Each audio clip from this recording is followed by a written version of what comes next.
Buen día. Hoy vamos a tratar el tema de la prevención y extinción de accidentes.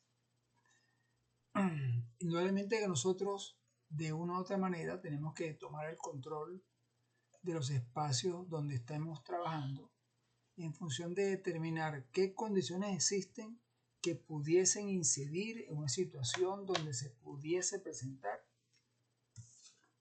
un foco de peligro que genere una situación de incendio. Es importante entender que el fuego, por muy pequeño que sea, o por muy, sí, vamos a decir la palabra pequeño sea, representa un peligro para todas las personas que estén allí e incluso para la instalación. Lo primero que vamos a tener definición es qué es un fuego. Un fuego no es más nada que una reacción química que se caracteriza por una liberación de energía en forma de luz y de calor, que dependiendo del elemento que se esté en fuego, va a haber una intensidad, va a haber unas llamas, va a haber generación o no de humo, e inclusive de gases, va a depender del entorno. Normalmente el fuego es una reacción que está, si estamos hablando de fuego, es una reacción química que está controlada y contenida, y que va a depender del tipo de actividad que estemos llevando a cabo. Ese fuego puede estar, no se va a exceder de los límites que previamente se han establecido. Y por eso es que existe, pues es una gran diferencia entre un fuego y un incendio. Un fuego es una generación de llama, pero está controlada, contenido dentro de un espacio circundante. Eso no quiere decir que no se puede cometer un incendio. Un fuego es una llama que está controlada. Cuando estamos haciendo una parrilla, le tenemos una parrillera, está carbón y está el fuego, eso está circunscrito a ese espacio. Pero de repente una mala manipulación de un combustible para acelerar o hacer crecer la llama del fuego que estamos utilizando en ese momento puede generar que la llama se propague más allá de los límites que tenemos contenidos. Por ejemplo, si yo agarro un balde con gasolina y se lo echo al fuego, no necesariamente toda la gasolina va a caer dentro del recipiente de fuego, va a caer de repente, va a caer afuera, va a caer en el piso, va a caer en el pantalón, y el pantalón se va a humedecer, y cuando la llama salga de la parrillera, va a seguir el camino y va a llegar hasta el pantalón, y la persona se va a quemar la piel, mínimo. Ok. Entonces, ¿cuáles son los elementos principales de un fuego? Primero que nada, el material que se está quemando, que puede ser madera, cartón o plástico. Entonces tenemos sólidos, líquidos o gaseosos principalmente, tenemos gases, tenemos elementos líquidos como la gasolina, el alcohol, crudo, y tenemos sólidos, papel, carbón, caucho. Entonces, la fuente de calor es aquello que puede generar combustión o que puede arder, en este caso la madera o el carbón o papeles o plástico. Entonces aquí tenemos varias formas que pueden generar una chispa y generar una reacción química en el material que se está utilizando para que genere calor. Y ese material puede generar una chispa por recalentamiento, por dispositivo incendiario, yesquero, una descarga eléctrica o una combustión espontánea por el calor o la temperatura que reina en el espacio donde se está utilizando este material. Y al final una sobrecarga eléctrica, aunque no es lo mismo una descarga que una sobrecarga.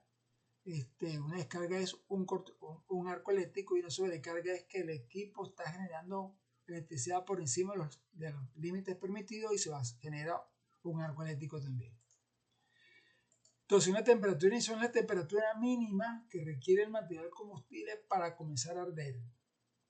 Eso en condiciones específicas de laboratorio. Pero, si yo tengo una barra de carbón y lo someto a una radiación de temperatura, va a llegar un momento en el cual ese carbón va a elevar su temperatura y va a llegar al punto de autoignición. Entonces se va a encender.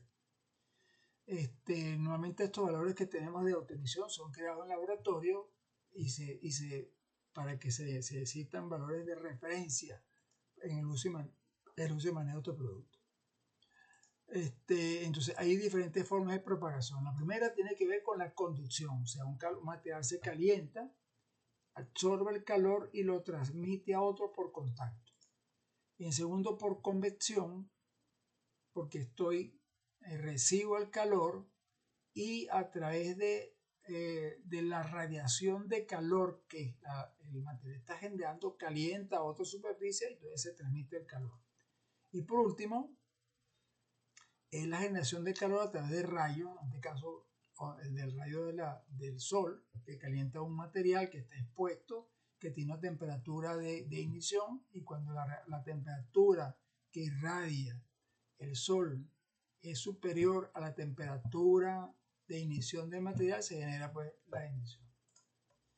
Entonces, ¿qué es un incendio? Un incendio es que yo tengo un fuego, que es una llama que está controlada, pero un incendio es un fuego no controlado que puede afectar o abrazar lo que está al su alrededor dentro del radio de radiación de temperatura.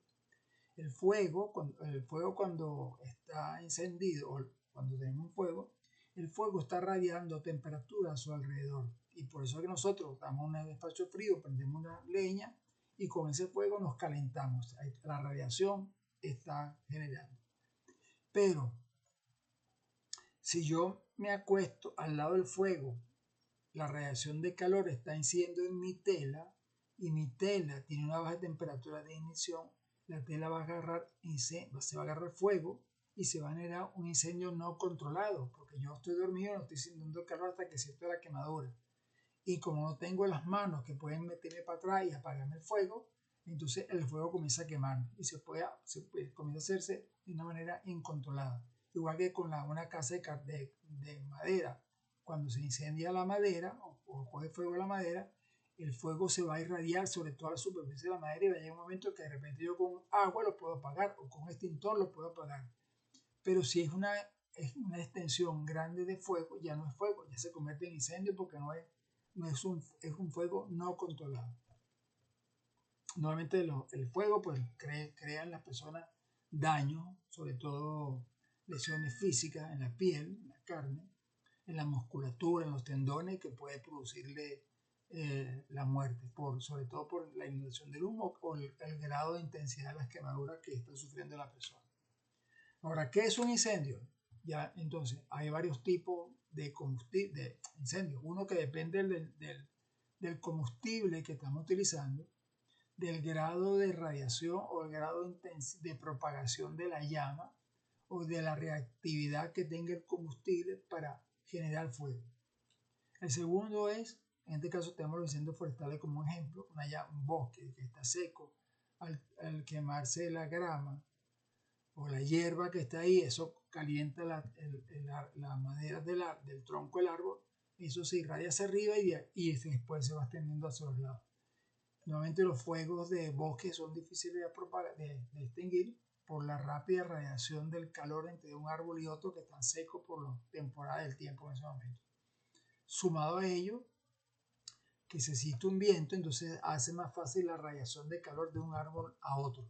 Entonces se propaga con más rapidez.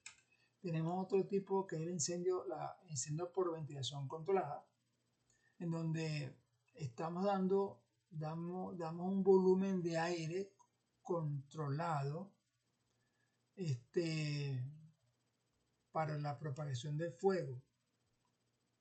O existe, pero una ventilación no controlada que genera el fuego y que a veces le es difícil al personal de bomberos controlar este tipo de incendio porque hay el viento, supongamos el bosque, está un viento soplando que hace que nadie tenga control sobre el viento y el viento es el que ayuda a la propagación del fuego de un árbol a otro, de un espacio a otro.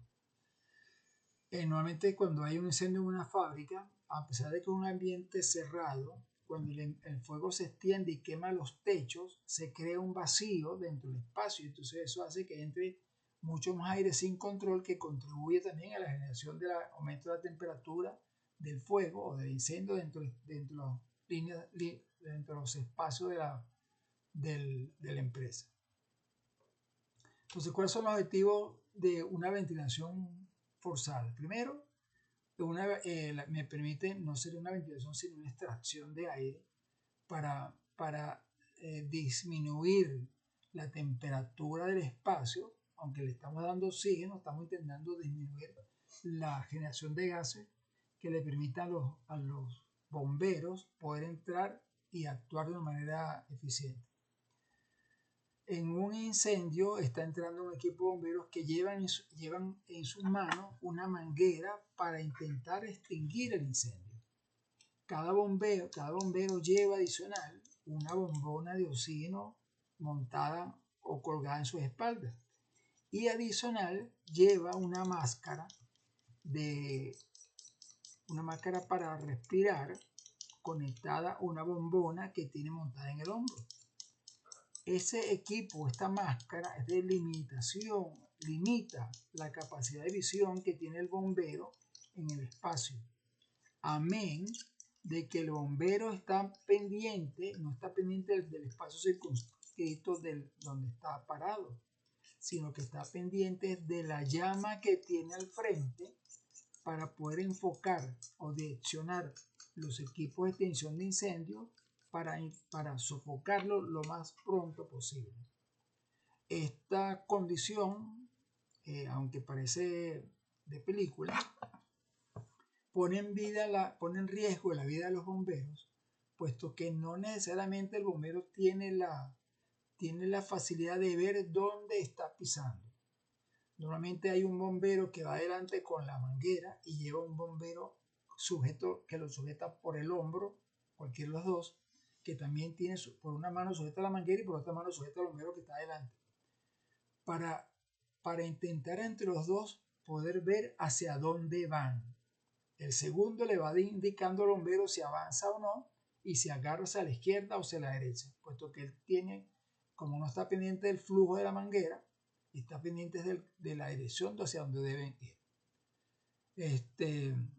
La ventilación también nos ayuda a prevenir la propagación del fuego, puesto que podemos controlar los flujos de aire dentro del espacio.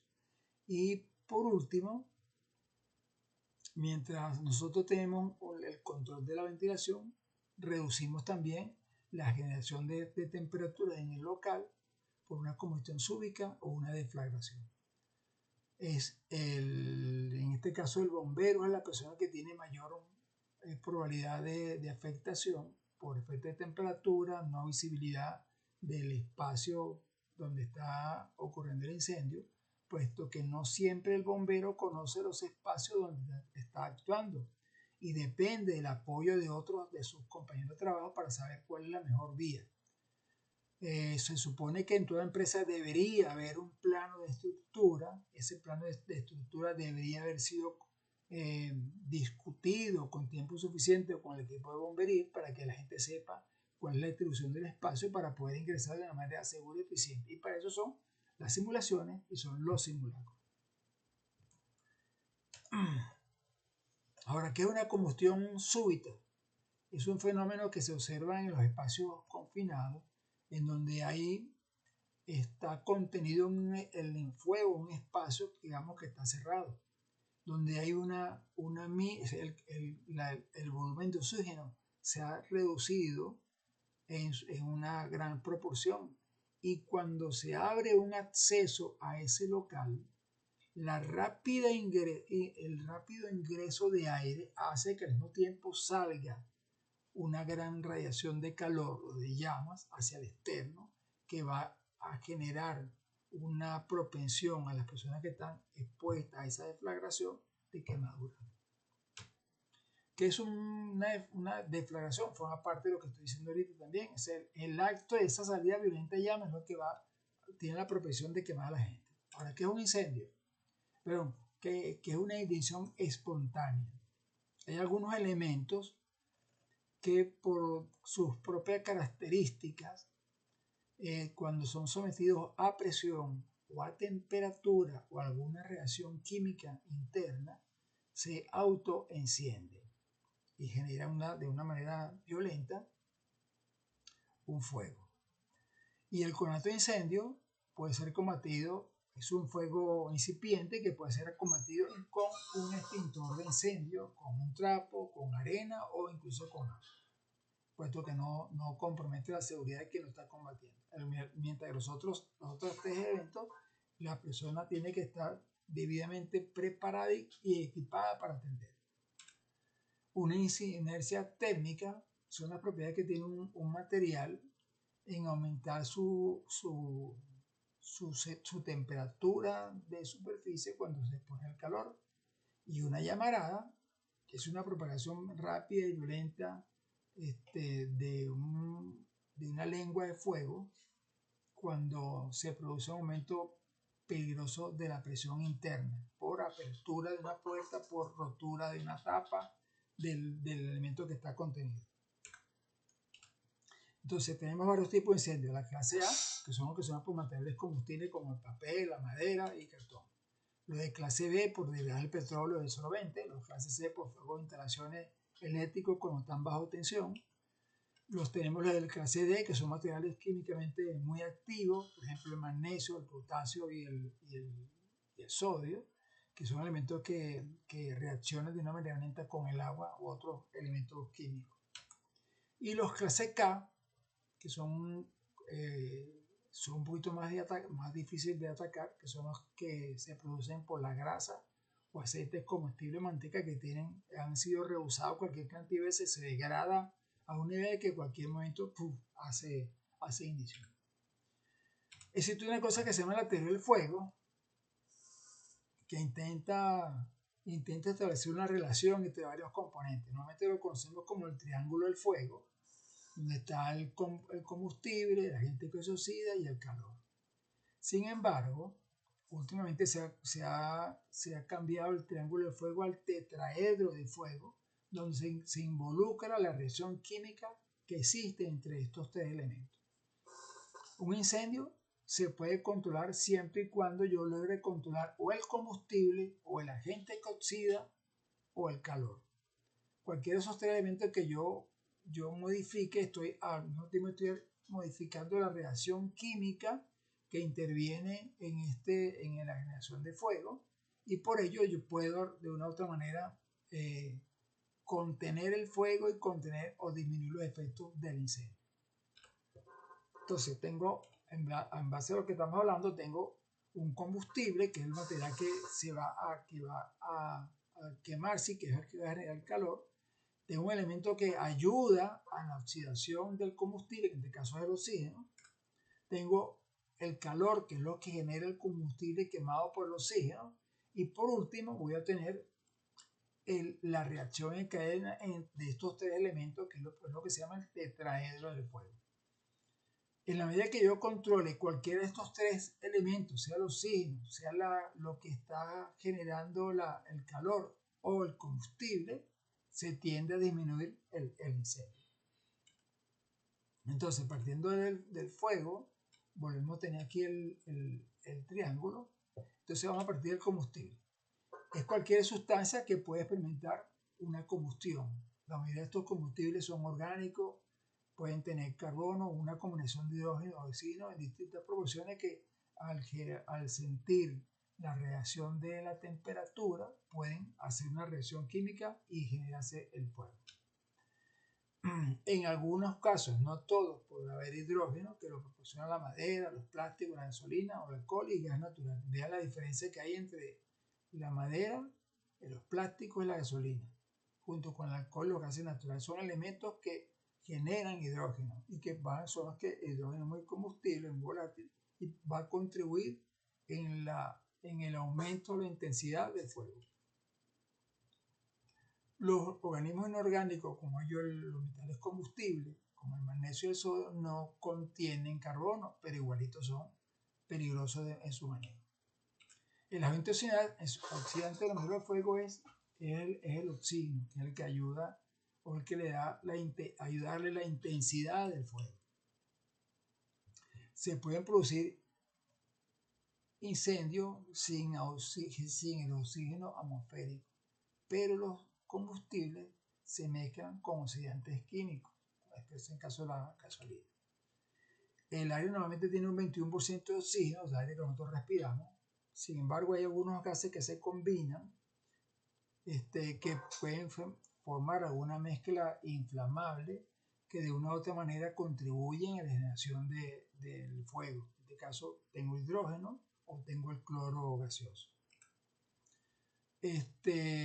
Solamente cuando está la combinación de los factores que inducen a la generación de fuego es que se va a generar el fuego.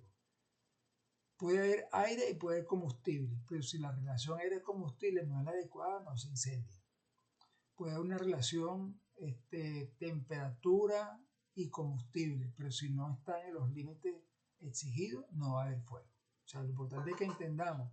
O sea, yo estoy aquí en Maracaibo, hay 42 de temperatura, tengo un balde con gasolina, pero como no hay la relación de temperatura-combustible no es adecuada, el combustible no arde. El calor es la cantidad de energía calórica que se necesita para que unos vapores o un material logre iniciar la ignición. Si tienes un bosque de madera, la madera está seca, pero si la cantidad de radiación calórica no es suficiente, la madera no va a arder. Normalmente este calor se mide en BTU o kilovatios, que es lo que es la cantidad de energía que puede absorber un elemento para generar fuego. El calor por sí mismo produce varios tipos de vapores, depende del material que está bajo el desarrollo del fuego y cómo se generan las llamas. Eso va a producir un círculo vicioso de alimentación, succión, alimentación, succión. Ya lo vamos a ver un poquito más adelante. Existe una cosa que se llama la reacción académica, que entra el oxígeno, entra el material que se va a quemar, entra el fogón, se generan gases, vapores que calientan, hacen radiación, elevan la temperatura de lo que está en el espacio gráfico y que va a ingresar nuevamente en la base del fuego para seguir generando de una u otra manera el fuego que va a quemar lo que esté sucediendo.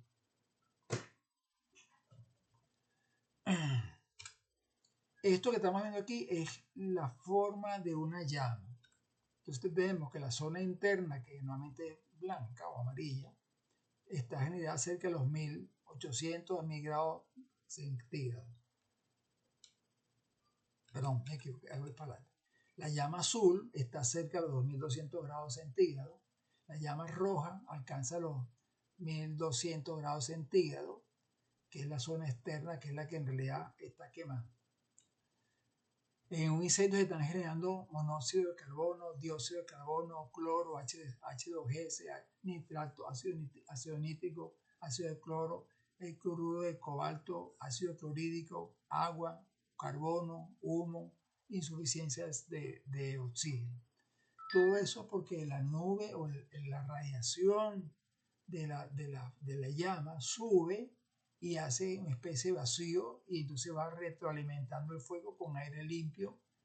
Eso es lo que hace que la llama se autoalimente. En la medida que el combustible se está quemando y está generando vapores o gases inflamables que se alimentan con el oxígeno que entra junto con los vapores de la sustancia que se está quemando. ¿Qué hacer en un caso de incendio? Primero que nada, avisarle lo más rápido posible a las personas o las autoridades que se ha generado un fuego que puede generar un incendio. No hay que esperar que se genere el incendio. Si se genera un fuego, hay que actuar de una manera pronta y rápida. En segunda instancia, llamar por teléfono a los bomberos, la gente que está encargada y preparada para hacer esta información. Y si es posible, bueno, hacer una descripción de dónde se está generando el fuego, cuáles son las razones del fuego que lo está originando para poder el equipo de bombería venga con los equipos adecuados para atender el fuego o el incendio. Normalmente, cuando hay un fuego en un espacio, la medida más prudente es desconectar los sistemas eléctricos de ese espacio para no contribuir en mayor fuego. Si se puede alcanzar el tablero principal, desconectarlo de raíz. Eso tiene sus efectos y consecuencias. El primer efecto es que no se va a ver nada dentro de la instalación de la empresa, lo cual va a dificultar el acceso hacia el local que está en fuego. Y si yo desalimento todo, no puedo utilizar, no voy a tener equipos de iluminación para poder accesar el local. No, si tengo puertas eléctricas van a quedar bloqueadas porque están cerradas, lo cual también va a dificultar el acceso de las personas que estén dentro del espacio interno de la empresa.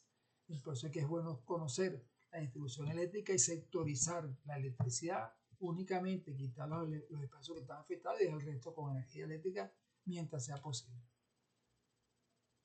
Entonces es por eso que es conveniente haber hecho una evaluación previa de cuáles son los circuitos, cuáles son los equipos que alimenta, para saber cuáles son los circuitos que se pueden desactivar mientras se completa la evacuación del espacio geográfico completo y se espera la llegada de los equipos de atención de la emergencia. Si hay alguna sustancia inflamable que está ardiendo, lo más sensato es hacer una maniobra que impida o minimice la presencia del fuego en eso. Por ejemplo, lanzarle tierra, intentar cerrar la llave de salida de ese circuito para que no siga alimentando el vertedero donde está el fuego en este momento. De no ser accesible el espacio, cerrar todos los accesos a ese espacio para que en caso de no esté en contacto con otras personas. Si el fuego es incontenible, hay un tanque que está incendiándose, lo más sensato es alejarse lo más rápido posible de ese espacio por una probable o posible explosión del contenedor. Y haber predefinido con suficiente anterioridad cuáles son las rutas de evacuación, cuáles son las rutas de escape, cuáles son los equipos que pueden atender de manera preventiva la extinción del incendio en ese espacio geográfico común. Evitar en lo posible el humo y los vapores tóxicos si es que se están generando. Claro, ¿cómo sabemos si el vapor es tóxico? Porque conocemos cuáles son los productos que manejamos, cuáles son los vapores o gases que se pueden generar, y por eso hay que tomar la previsión de los equipos de protección personal necesarios y adecuados a ese tipo de gases o vapores. A medida que se va saliendo, el último de la columna de escape va cerrando las puertas.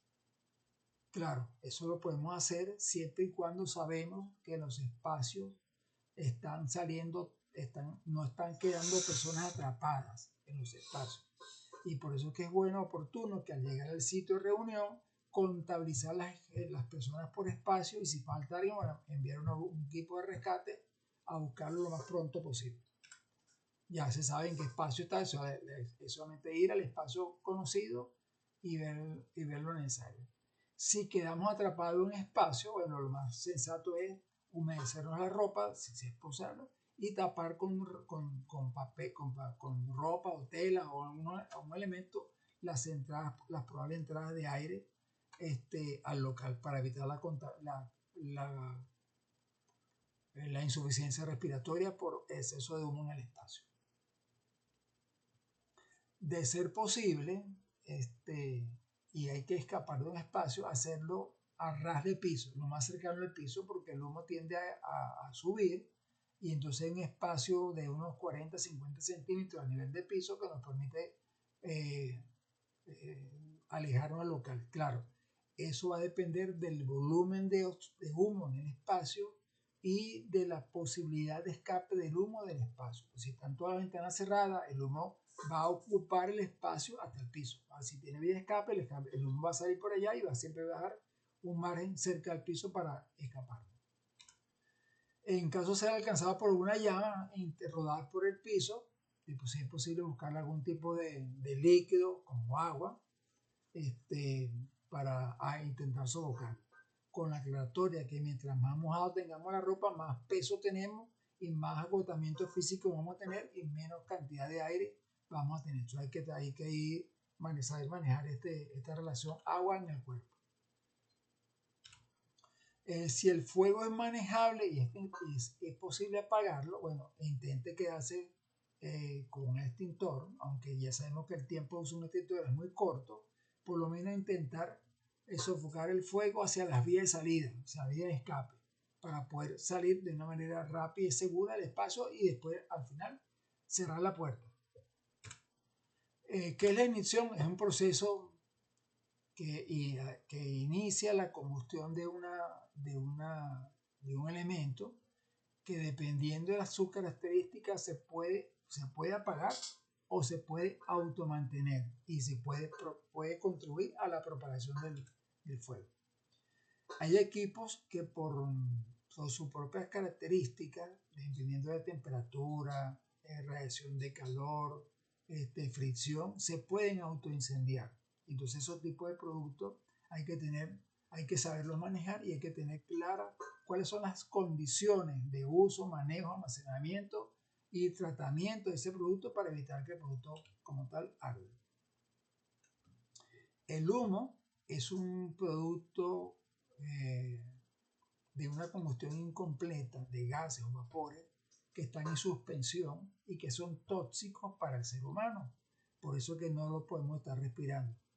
Y tenemos que conocer, si no tenemos equipo de respiración, cuáles son las diferentes variables que equipo de protección personal que podemos utilizar. Por ejemplo, una camisa, una franela, la manga de la camisa en el asunto de respiración, porque hay que evitar que entre la menor cantidad de humo al cuerpo, porque el humo en el cuerpo lo que hace es que absorbe oxígeno, y mientras más oxígeno respiramos, menos oxígeno tenemos en el flujo sanguíneo y vamos a tender a desmayar por pérdida de conocimiento. El fuego tiene una cosa que se llama el penacho, que es la vertical del fuego, que es esta que está acá. Y entonces, ¿qué es lo que hace el fuego? Absorbe por la base, absorbe el oxígeno y irradia hacia arriba calor y humo. Eso es lo que hace el fuego. Absorbe, quema el oxígeno, que es lo que mantiene la llama, y lo lanza hacia el techo. Entonces, si yo tengo un techo cercano, se va a generar nuevamente esta curva. La lámina anterior es un espacio abierto, pero un espacio cerrado se genera esta radiación de humo hacia los lados del fuego, y aquí está absorbiendo todo el oxígeno y mandando humo hacia los lados, en el radio de su circunferencia. Vamos a ver con un ejemplo. Tengo este espacio que hay dos poltronas, una mesa de madera. Tengo aquí supuestamente un marco de puerta. Cuando se genera la llama en este mueble, comienza a quemarse, comienza a arder, e incipientemente comienza a generar humo. Ese humo se eleva, choca con el techo, choca con la pared y se desplaza lateralmente por el techo hacia la salida, porque este lado no tiene salida. En el momento está generando el humo y el humo comienza a salir por la derecha, en este caso de la lámina. Cuando comienza a aumentar la temperatura, comienza a generarse un vacío que alimenta el fuego, va generando mucha mayor cantidad de humo, y entonces comienza a entrar por el acceso a la puerta, comienza a entrar mayor volumen de oxígeno para alimentar más el fuego. Entonces la nube de humo que antes era incipiente, está a nivel de techo, ya comienza a tomar volumen y comienza a radiar calor hacia la mesa y hacia el otro mueble que está en la puerta, ahí más la puerta, por la entrada de aire frío. Esta generación de calor hace que la mesa y el otro mueble eleven su temperatura hasta el punto de ignición y comienza a quemarse. Por supuesto, sigue entrando oxígeno por la parte inferior, sigue alimentando el fuego, sigue aumentando la temperatura, y este humo sigue aumentando también su temperatura y irradiando más calor hacia el espacio contiguo, el aula continua, el salón continuo, generando también generando mayor radiación de calor y aumentando la temperatura de los otros muebles que están en el otro espacio, y va generando fuego también. Hasta que el local por completo está incendiado y toda esta generación de calor se va extendiendo a otros espacios y va generando el fuego en esos espacios. ¿Cuáles son las probables causas de un incendio? Una causa accidental. Accidental porque un fuego se puede producir porque alguien emprendió un fósforo, el fósforo cayó sobre un charco de gasolina y se autoincendió. O había un árbol seco, mucho sol, y se puede haber hecho un autoincendio. Y eso también va a generar, si no has atendido a tiempo, se va hacia otro. Que en este caso sería la causa natural de un incendio por la generación de los rayos sobre el árbol. De repente hay un exceso de viento, una llama, hace que salga una chispa y caiga sobre un elemento que es combustible y se genera el fuego. Además, eso tengo una causa provocada de un incendio de una persona que de una manera intencional genera el incendio por un fuego, un yesquero, lo que sea, un cortocircuito. Y tenemos incendio que no se conoce la causa, pero que solamente a través de una investigación de los forenses bomberiles se logra determinar cuál fue la real causa de un incendio. Una explosión o un incendio va a depender de lo que hay en el espacio. Supongamos, hay una casa que se está incendiando y una bombona de gas, por la bombona, el fuego va a generar reacción sobre la superficie de la bombona de gas. El gas que está dentro de la bombona va a aumentar su volumen y va a llegar un momento en el cual la soldadura que sostiene las dos partes de la bombona o la rosca que sostiene la válvula de control de la bombona de gas va a saltar o se va a abrir la bombona y se va a crear una explosión por la salida violenta del gas en contacto con el fuego que está en el externo. Hay explosiones mecánicas que se generan solamente porque hay una sobrepresión dentro de un espacio, digamos un tanque. No hay fuego, pero hay un tanque, una bombona de gas de esa que ponen en la industria petrolera, por ejemplo, que hay un exceso de calor, no hubo una suficiente ventilación del espacio de la bombona aumenta de volumen hasta que logra fracturar una soldadura, la bombona abre y ahí se genera una explosión mecánica. Tengo explosiones químicas por una reacción inadecuada de productos químicos, por ejemplo, agua con sodio hace una explosión violenta. O sea, usted tiene un líquido de agua y tiene una pastilla de sodio entre el agua. Si usted saca la pastilla de sodio del agua sin control, explota. Entonces hay que tener cuidado con los productos químicos que se están manejando también. Y tenemos explosiones por combustión porque tenemos un combustible que está sometido a temperatura, no hay un proceso de enfriamiento, el combustible llega a una presión de incendio por presión y entonces se genera la explosión. Para todas estas situaciones se necesita tener un plan de emergencia que nos permita identificar cuáles son las causas, cuáles son los motivos, cuáles son las fuentes de fuego o de incendio, de explosiones, para que la gente esté preparada y sepamos quiénes son y con qué van a atender la emergencia. Eso implica que hay que hacer una evaluación de riesgo de las principales variables que están involucradas en el espacio donde se maneja un producto químico, un producto combustible, un material combustible, para conocer cuáles son las razones probables, cuál es la probabilidad de que eso ocurra y qué, cómo, cuándo y con qué se va a extinguir la incendio. ¿Quiénes lo van a atender?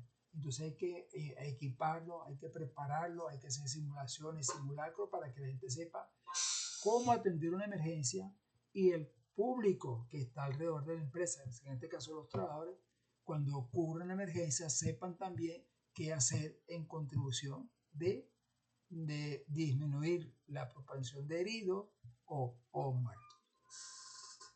Nuevamente tenemos la forma de cómo estimar el riesgo. O sea, primero identificamos qué puede ocurrir, vamos a identificar cuáles son los peligros que pudiese generar ese efecto, cuáles son las probables consecuencias, analizamos esas consecuencias para saber en qué forma nos vamos a preparar para atender la emergencia, cuál es la frecuencia estimada de ocurrencia de esa emergencia o qué lo puede ocasionar, y entonces con eso estimamos cuál es el valor de ese riesgo. En función de ese riesgo vamos a hacer los planes de emergencia a través de la toma de decisiones que necesitamos para intentar, a través de la evaluación del plan de emergencia, a través de la toma de decisiones, a través de la preparación del personal, a través de la preparación de los espacios, el mantenimiento de los equipos, vamos a intentar reducir el riesgo.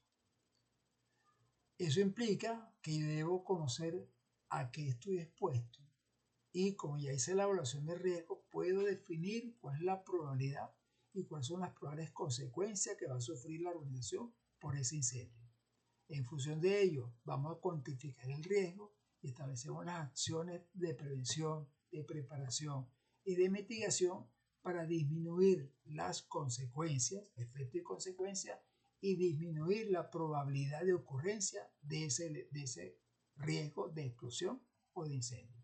Eso va a conllevar que tenemos que tomar acciones de prevención, de preparación y de mitigación para intentar que el riesgo afecte lo menos posible a las instalaciones. A través de un análisis de costo-beneficio, decidimos qué implemento, qué equipo, qué material vamos a utilizar para que no ocurra, o si ocurre, la severidad sea la menor posible. No hablar mal de nadie es la mejor forma de hablar bien de ti. Con esto hemos concluido la presentación del día de hoy. Espero que haya sido de utilidad para todos ustedes. Tengan muy buen día.